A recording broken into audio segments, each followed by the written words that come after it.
Can Geoff Collins take Georgia Tech to a new level? It just seems like a lot of people feel that they are at that point where they can elevate to a new level in the ACC. There's some players that I believe have the ability to bring them there, but I don't know if they have the depth to do it. It's going to be exciting to see what he can do to get this program where people believe it can go.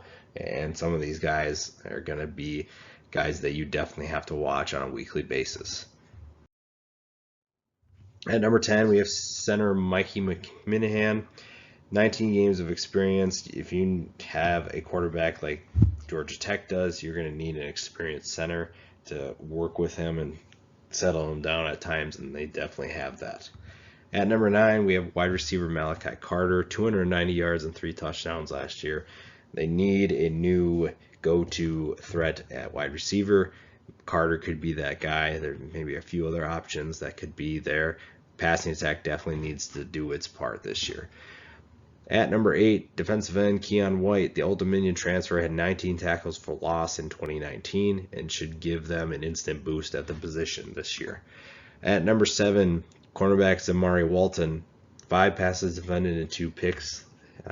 Geoff Collins' teams are known for their defense, and I think that they have a secondary this year. The Yellow Jackets have a secondary that's going to be one of the more exciting groups to watch in the ACC. At number 6, running back Jordan Mason, not the starting running back, but 352 yards and 2 touchdowns for a backup. It's not bad. A guy who was kind of a holdover from Paul Johnson's triple option. I don't know if he necessarily fits into this new system as well, but still a solid, reliable backup option to have. Number 5, cornerback Trey Swilling is back for another year. Another guy, along with safety Tariq Carpenter at number 4, who are going to, along with Jamar Walton, are going to give them, like I said, one of the more exciting defensive secondaries in the ACC. Number 3, quarterback Jeff Sims threw for over 1,800 yards, 13 touchdowns. He did throw 13 picks, so that's obviously a concern. If he can take a step forward in his passing, this is a dangerous, dangerous team. He's also a good runner, 492 yards and 6 touchdowns. He is one half of the duo that they have in the backfield that could be one of the most explosive in the entire country. Number 2, linebacker Quez Jackson, 80 tackles, 4.5 for loss, 2 picks. Leader of the defense, guy who's going to be a playmaker for them, a guy that Geoff Collins can rely on. And again, it's on the defense this year, and a couple, it's on the passing attack, but also the defense. And I think the defense is going to be at least the strength of the team to help at least the offense until they can get going. And then number 1 is running back Jameer Gibbs, 460 yards on the ground with 4 touchdowns, 303 yards and 3 touchdowns receiving. If you haven't checked out my breakdown yet, he is one of the special players in college football, one of the most exciting players that you'll get to watch this year. If the offensive line is able to figure things out, if Sims is able to take a step forward, like one guy who benefits the most from that is Gibbs.